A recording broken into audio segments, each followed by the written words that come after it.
My name's Kevin. I've worked at the I-80 truck stop in Walcott, Iowa for about 3 months now. It's one of the largest truck stops in the country, open 24/7, filled with the sound of diesel engines, the smell of coffee and motor oil, and the steady hum of tired travelers passing through. During the day, it's busy and noisy, but at night, it's something else entirely. When I first got hired, I thought the stories about the night shift were just trucker folklore. Talk of ghosts, shadowy figures in the parking lot, and strange rules that the staff supposedly followed after midnight. I laughed it off. But now, after a few weeks of working nights, I know better. The manager, Carl, was the one who told me about the rules on my first overnight shift. He was a big guy, bald with a thick beard and deep, serious eyes that didn't seem to blink much. "Listen carefully, kid," he said, handing me a laminated sheet of paper. "You'll be alone from midnight till 6. Just follow these rules and you'll be fine." There were 8 rules written in bold, uneven letters. 1. Lock the east doors at exactly 12 a.m., no exceptions. 2. If anyone knocks after midnight, don't open, no matter what they say. 3. The man in the red cap is not a customer. Don't speak to him. 4. Between 2 and 2:30 a.m., turn off the lights in the coffee station. Don't look in the mirror behind it. 5. If you hear a truck start but no one is inside, unplug the radio near the register. 6. At 3:15 a.m., you may hear crying from the restroom. Don't check it. 7. If the power flickers more than 3 times, go to the back office and wait until sunrise. 8. When your shift ends, leave without speaking to the morning staff until you're outside. I'd laughed nervously when I first read them, thinking it was some kind of hazing tradition for new employees. Carl just looked at me, dead serious, and said, "You'll see. They're not jokes." The first few nights were uneventful. Truckers came and went, grabbing coffee and sandwiches, paying for gas, making small talk. Around midnight, I'd lock the east doors as instructed, mostly because it was habit now. Nothing strange happened until last night. It started at 12:08 a.m. I was counting cigarettes behind the counter when someone knocked on the east door. Hard. 3 loud knocks that echoed through the empty store. I froze. No one should have been out there. The east doors faced the back lot, and the signs clearly said, "Closed after midnight." I tried to ignore it, but the knocking came again. This time softer, slower, like whoever was outside knew I was there and was waiting for me to answer. I felt my heart pounding. "Sorry, we're closed on that side," I called out, my voice shaky. No reply. I moved closer to the window, peering through the glass. For a moment, I thought I saw someone standing there, tall, wearing a trucker's jacket, but the lot lights flickered, and when they steadied again, the space was empty. I told myself it was nothing, maybe a driver who got confused.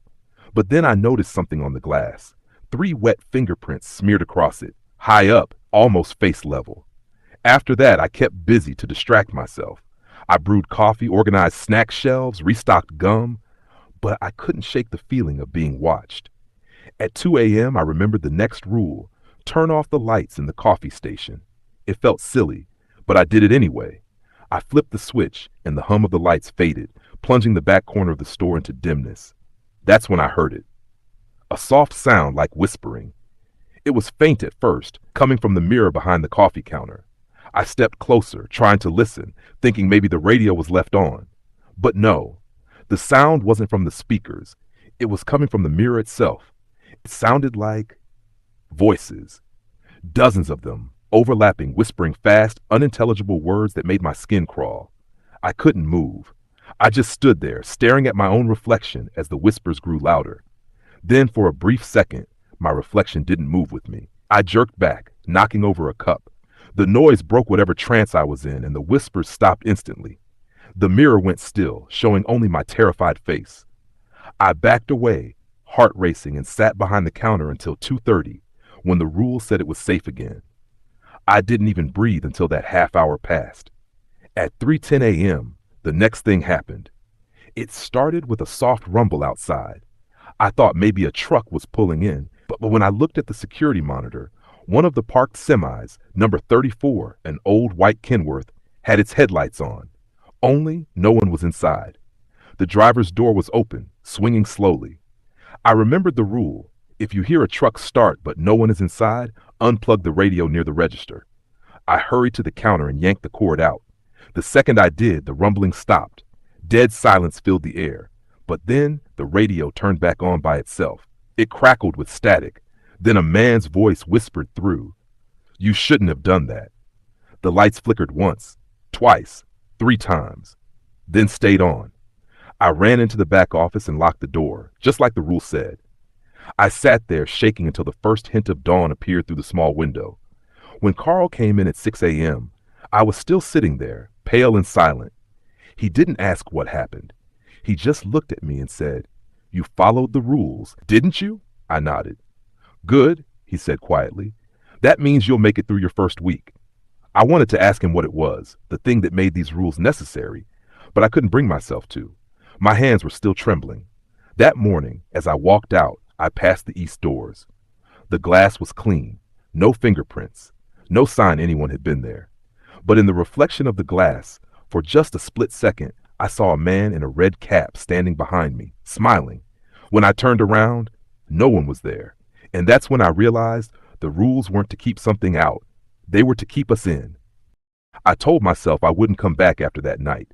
I swore I'd quit, pack up, and find another job somewhere, anywhere else.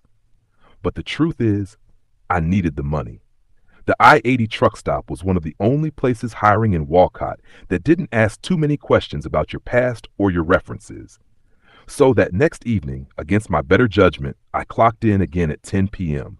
Carl was there at the counter, going through receipts. He looked up when I entered. His expression was unreadable. "You're back," he said, almost surprised. "Yeah," I muttered. "Rent's due." He gave a short, humorless laugh and said, "Then you'd better keep following the rules." The laminated sheet was still pinned to the wall behind the register, right where it always was. But that night, someone, or something, had drawn a red circle around rule number 3. The one about the man in the red cap. I didn't ask who marked it. I didn't want to know. By midnight, the store was empty. The last customer, a tired trucker hauling cattle, grabbed a coffee and shuffled out into the cold night. I watched his taillights disappear down the dark stretch of I-80. Then, as the clock struck 12, I locked the east doors. The familiar click of the lock should have comforted me, but instead it sounded final, like sealing myself inside a tomb. The first hour passed quietly. I restocked the candy aisle, checked inventory, swept the floors. Around 1:15 a.m., I began to relax a little. Maybe last night had been some kind of hallucination brought on by exhaustion. But then I caught something in my peripheral vision, movement near the gas pumps outside. I looked through the front window and saw a man standing there, facing the store. He was tall and lean, wearing a long brown coat and a bright red trucker cap. He didn't move, didn't wave, just stood there, motionless, staring straight at me. Rule number 3 echoed in my mind. The man in the red cap is not a customer. Don't speak to him. My hands went cold. He stayed there for a long time, 5 minutes, 10 minutes. I tried to focus on other things, pretending not to see him, but when I glanced back, he was closer. Now he was standing right at the glass doors, his face shadowed by the brim of his cap, his fingers pressed lightly against the glass. Tap, tap, tap. Each sound made my stomach twist. I forced myself not to look up. I counted coins. I wiped the counter, anything to keep from meeting his eyes. Then I heard something I wasn't ready for. "Kevin." He said my name. The sound was muffled through the glass, but I heard it clearly. The way he spoke it, slow, deliberate, made every hair on my body stand up. I froze, my chest tightened, and I felt my pulse in my throat. He shouldn't know my name. I turned my head slightly, just enough to see the reflection of the glass in the display case. He was still there, but his head was tilted now, like he was studying me. His mouth moved again, but this time there was no sound. Suddenly the power flickered. Once, twice. I lunged toward the back, terrified of that third flicker, but the light steadied. I stopped in the middle of the aisle, breathing hard. When I looked back at the doors, he was gone. Or so I thought. The radio near the register hissed with static. Slowly, a voice crept through. "You shouldn't ignore me, Kevin." The voice wasn't the same one from last night. It was clearer, deeper, almost human. But there was something wrong with it. The words dragged like someone learning how to speak. I turned the volume knob down, but it didn't help. The voice grew louder. "I waited," it said. "I waited for you to come back." I yanked the cord out of the socket. The radio went silent. Then the knock came again. 3 sharp raps on the glass. I didn't look. I didn't move. I just kept my head down until my eyes stung with tears. The knocking continued, slow and patient, and then, just as suddenly, it stopped. The next hour dragged. The air inside the truck stop felt thick, like it was hard to breathe. I tried to stay calm, but the sound of my own heartbeat echoed in my ears. At 2 a.m., I turned off the coffee station lights as the rules required. I didn't dare look at the mirror this time. But I noticed something strange. The reflection of the coffee pots in the dark glass didn't match what was in front of me. One of the pots was missing in the mirror, though it sat right there on the counter. I stepped back slowly, refusing to look closer. Then faintly I heard something else, the sound of boots walking on tile. Behind me. I turned around. No one was there. But the wet sound of footsteps continued, circling the aisles. I could see no one, but I could feel the presence, cold, heavy, and close. Then came a faint whisper. "You locked me out." I backed away toward the counter. "Carl," I called, though I knew he wasn't there. The whisper turned into a low chuckle, echoing from somewhere near the east doors. "You can't keep me out forever." Something slammed against the glass with a deafening bang. I screamed and ducked behind the counter, heart racing. The lights flickered again, once more, just once. I held my breath.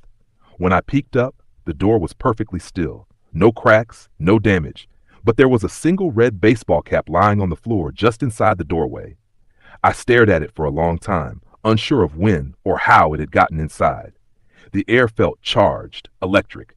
The smell of diesel and metal filled my nose. Then, from the direction of the coffee counter, I heard the faint clink of a mug being set down. I looked up. A cup sat there, half full of steaming coffee, and next to it, a fresh, wet handprint. That was the first time I realized the rules didn't just protect me from them. They were also keeping something inside the truck stop from getting out. By the time the sun came up that morning, I felt like I'd aged 10 years. I sat in the office until Carl showed up at 6 a.m., clutching the counter like I was holding on to the edge of sanity. When he walked in, his expression didn't change. He just took one look at the red cap on the floor and sighed. "He showed himself to you, didn't he?" I didn't even have the strength to ask how he knew. I just nodded. Carl bent down, picked up the cap, and tossed it into a small black trash bag. "Don't touch this kind of thing," he said firmly. "Not unless you want him to follow you home." The way he said it made my stomach twist. He handed me a fresh sheet of rules, same list, but one new line added in faded red ink. 9. If the cap appears inside, do not move it. Do not look away until the lights flicker 3 times. I stared at the paper, realizing that every new incident seemed to spawn another rule. Whatever haunted that place wasn't static, it was growing. I tried to tell Carl about the voice, the handprint, the coffee cup. He just nodded. "You followed the rules, didn't you?" "I think so," I whispered. "Then you'll be fine," he said, though there wasn't much conviction in his voice. "He doesn't like new employees. Once he learns you won't engage, he'll lose interest." But deep down, I knew Carl was lying.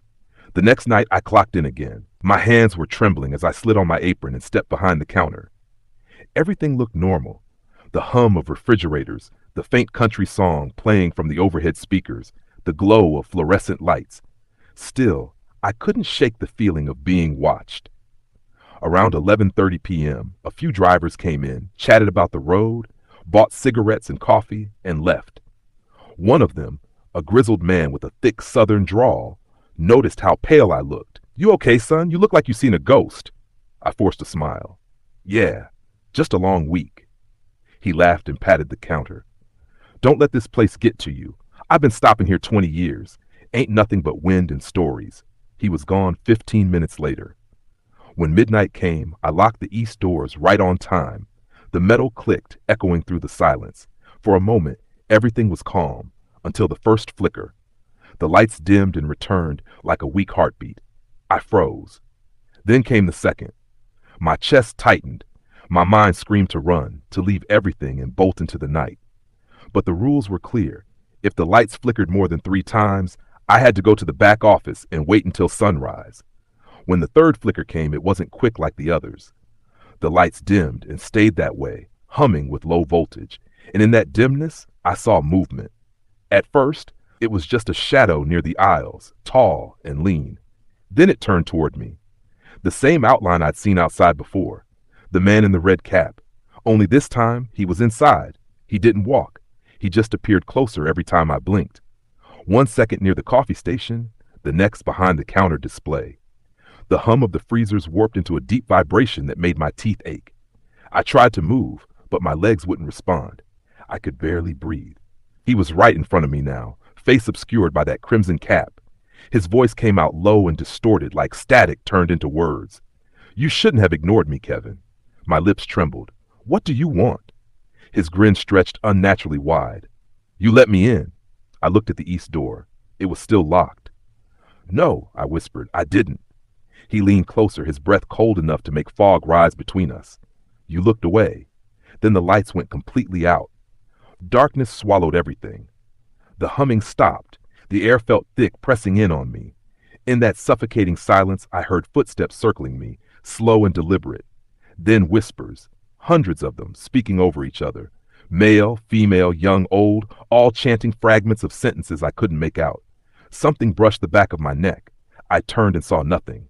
Then, faintly, I heard crying from the restroom, the exact sound Carl's rules had warned about.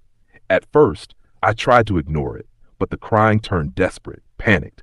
A woman's voice calling out, "Help me, please, I'm trapped." It sounded so real. Every instinct in me screamed to help, but my mind fought back. Rule 6, if you hear crying from the restroom, don't check it. I gripped the counter hard enough to hurt, staring at the dark hallway that led to the restrooms. The crying grew louder, then the voice changed. "Kevin," it said in the same cold tone as before. I backed away, heart hammering. No. No, no. Suddenly the radio crackled to life again, even though I'd unplugged it. Static filled the air, followed by a distorted whisper. "Rule breaker." Then the power surged back on. The lights flashed so bright it hurt my eyes. When my vision cleared, I saw the coffee counter. One of the mirrors behind it had shattered, and on the wall, drawn in what looked like black ash, were the words, "Stay in the light." I stumbled backward, trembling.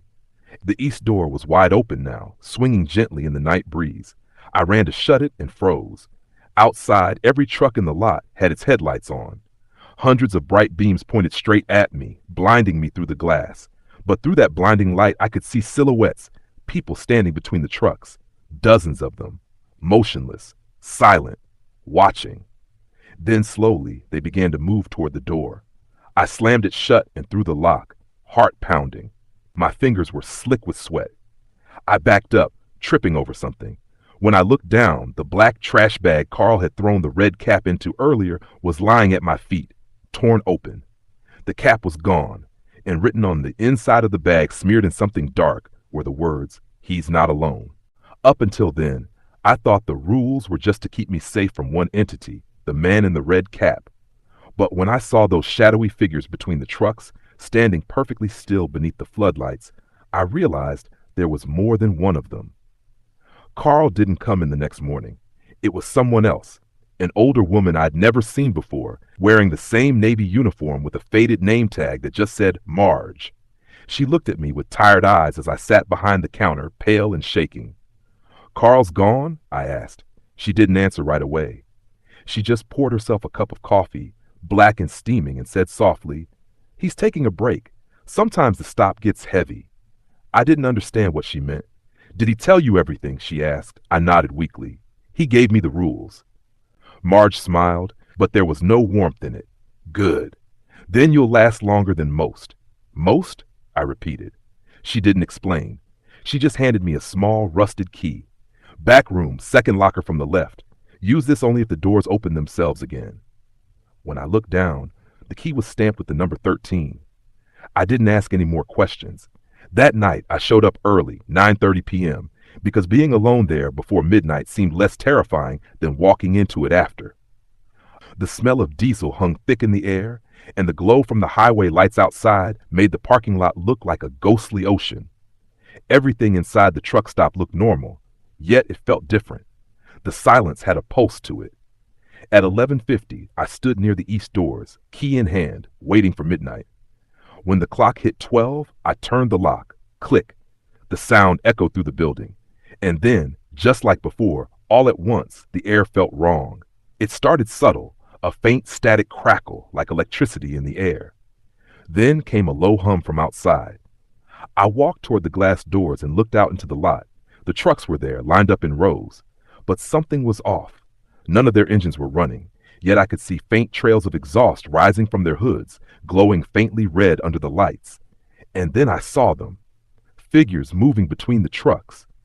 Dozens of them, maybe more, all walking in slow, deliberate patterns, circling the lot, moving toward the building. They didn't walk naturally. Their heads twitched slightly with every step, like broken marionettes. I grabbed the radio.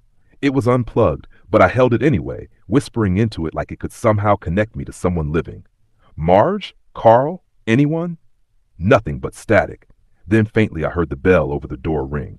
I turned slowly. The east door, locked moments ago, was now standing wide open. A gust of freezing wind swept through the aisles, knocking over a display of chips. My breath fogged in front of me.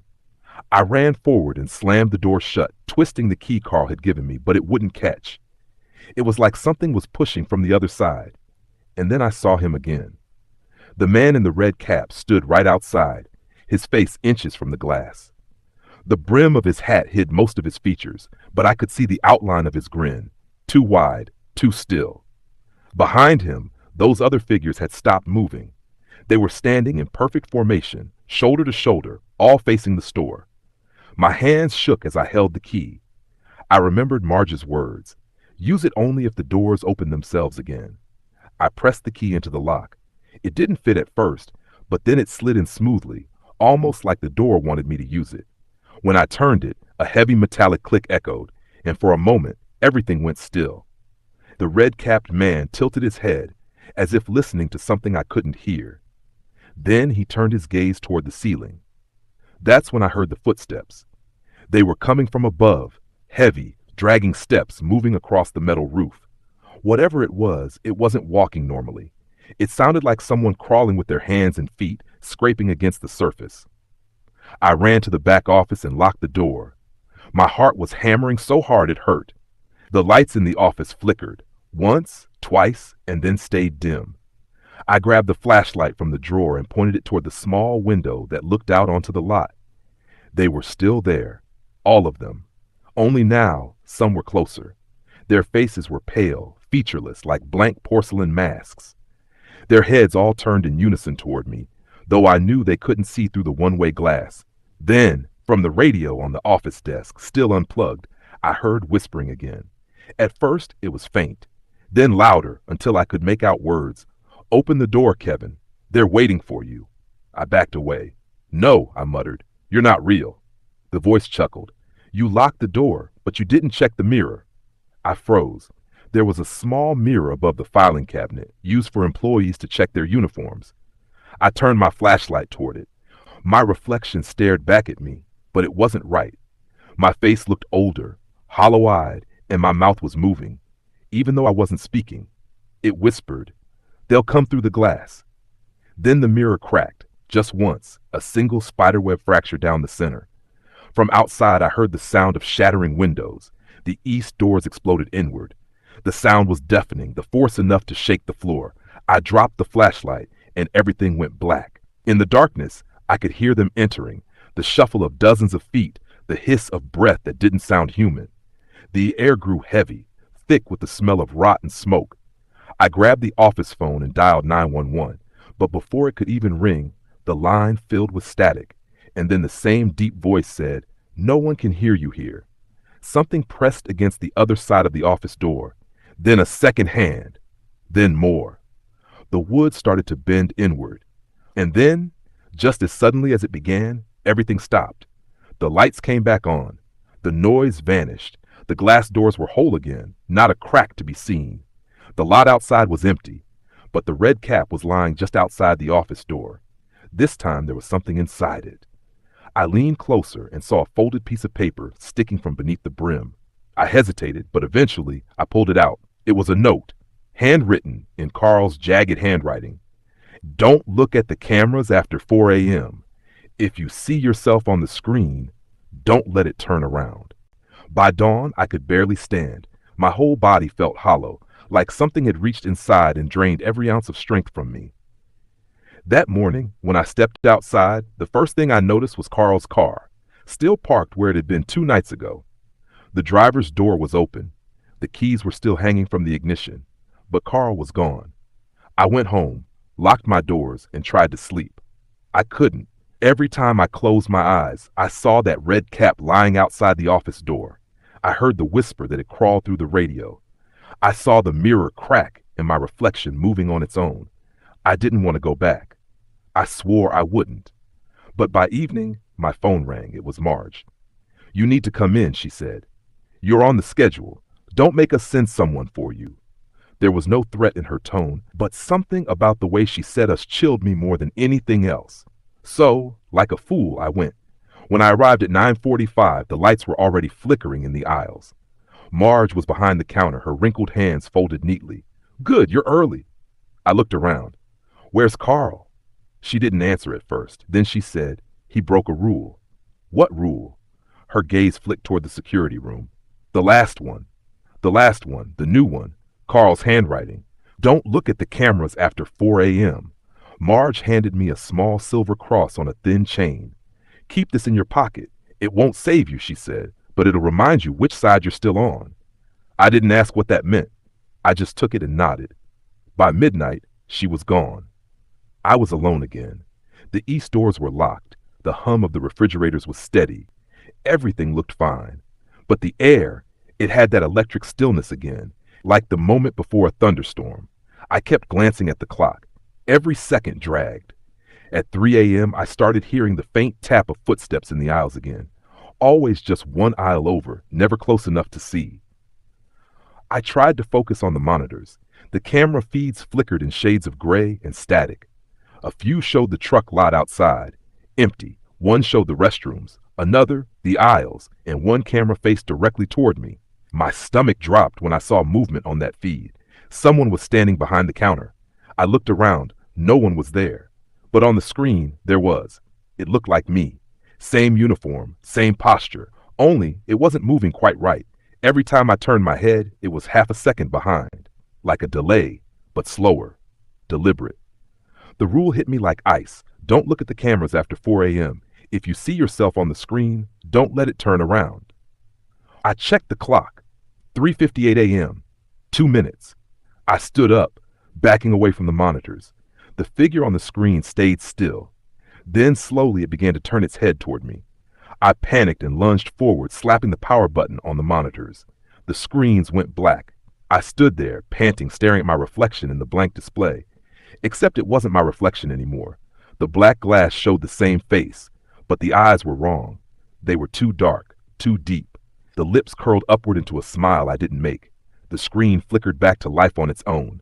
The feed showed the store from the same angle, but now I wasn't in the frame. The figure was gone. I turned around, scanning the aisles. Everything was still. Then from somewhere behind the coffee counter came a sound. A slow, deliberate scraping. I grabbed the flashlight, heart pounding, and stepped forward. "Hello?" No answer, just the faint sound of glass shifting on tile. When I turned the corner, my flashlight beam caught something scrawled across the floor in thick, dark liquid, letters written in trembling strokes. "Look behind you." I froze. My entire body went cold. I turned slowly, raising the light. Standing at the end of the aisle was me, the same uniform, the same posture, but his face was twisted, skin stretched too tight over his jaw, eyes black and gleaming. He smiled, tilting his head to one side. "You left the lights on, Kevin." My knees nearly gave out. I stumbled backward, knocking over a rack of chips. My flashlight hit the floor and rolled, the beam cutting across the tiles. When I grabbed it, he was gone. I ran back to the office, slammed the door shut, and pushed the desk against it. The monitors were flickering again, but this time all the screens were showing the same image, my own face, repeated over and over, each with a different expression. One smiling, one crying, one screaming. One staring directly at me. Then in the center screen, the face spoke. "You're not supposed to be here anymore." The lights flickered once, then twice. The air turned cold. Every monitor went black, except one. On that single feed, I saw the truck lot. The door was open again, and standing there in the glow of the sodium lights was the man in the red cap, But now there were two of him, and one of them was wearing my face. The power went out at exactly 4 a.m.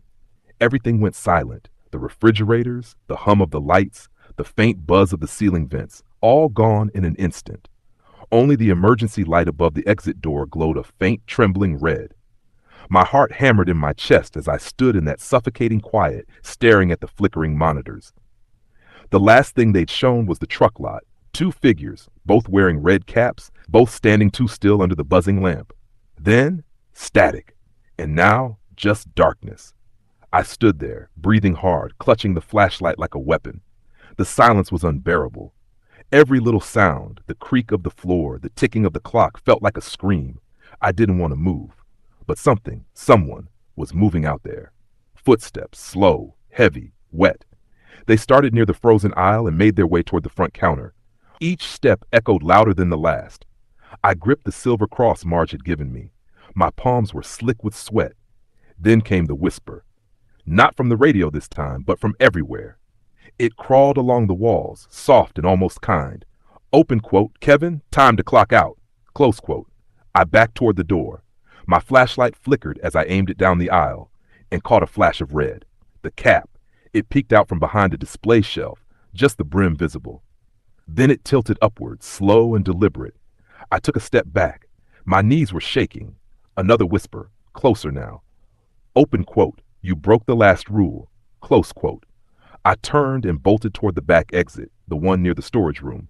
But when I reached it, the metal door was chained shut. I grabbed the handle, pulled hard, nothing. Then through the reflection in the freezer glass beside me, I saw him. The man in the red cap, no, the thing wearing my face. Its skin rippled, stretching like wax melting under heat. Its eyes were hollow black pits, and that grin, wide, unnatural, cut too far across its face. It raised a hand and pointed at me. Open quote, you're late. Close quote, I screamed, grabbed the nearest thing, a mop bucket, and hurled it. It passed right through him, splashing water across the tiles. The reflection rippled like liquid, and he stepped out of the glass. I ran. The aisles blurred past me, chips, drinks, candy, until I stumbled into the front counter. The cash register beeped once as I slammed against it. I looked up at the clock. 4:13 a.m. I had to survive until dawn. The rule said nothing about what happened after 4 a.m., but something told me that sunrise, real sunlight, was my only chance. So I ran to the front door and yanked. It was locked from the outside. Behind me, the footsteps returned. This time they weren't alone. 2 sets, then 3, then many. When I turned, my breath caught in my throat. The store was full of people wearing the same red cap. Their faces were blank, skin pale and stretched tight. They moved in jerky, puppet-like motions, all tilting their heads at the same time. And at the front of them stood my reflection, smiling. Open quote, the night shift's over, Kevin. Someone has to stay. Close quote, I shook my head. No, I'm done. I'm leaving. Open quote, someone always stays. Close quote. He stepped forward. His footsteps echoed like gunshots in the empty store. The others followed, surrounding me, a circle of red caps and hollow eyes. Desperation took over. I pulled out the silver cross and held it up. They froze. Every single one of them. Their heads tilted the other way, in unison. The lead reflection hissed, a sound like boiling water. That doesn't belong here. The emergency light flickered, glowing brighter for a second, and in that moment, I saw movement outside the glass doors. A car. Headlights. It pulled into the lot and stopped right at the front. The horn honked twice. I recognized it instantly. Marge's car. I ran to the door and banged on the glass. Marge! Help! She stepped out, wearing that same old uniform, eyes calm. She didn't look surprised to see me, or the crowd of red-capped figures behind me. She just raised a clipboard and pointed at it. A single sheet of paper fluttered in the wind. I couldn't read the words clearly through the fogged glass, but I made out the heading, New Night Shift Rules, effective immediately. The first rule, welcome to the Waffle House, Kevin. The second, never leave before sunrise. The third, if you see yourself in the reflection, it's already too late. I pounded the door again, screaming her name. But she turned, got back in the car, and drove away. Behind me, the whispers grew louder, hundreds of voices all murmuring my name. Open quote, Kevin, Kevin, Kevin, close quote. The lights went out completely, And when the sun finally rose, the manager unlocked the door for the morning shift. Everything looked normal again. But on the office desk, beside the cold coffee cup, was a neatly folded red cap and a name tag that read, Kevin, Night Manager. Thank you so much for watching this story till the end. If you enjoyed it, don't forget to like, share, and subscribe to the channel. Your support means a lot and keeps me motivated to bring you more terrifying tales every week. Drop your thoughts in the comments below. I'd love to know what you think about this story. And don't forget to stay tuned for the next horror story video, because the night is never truly over.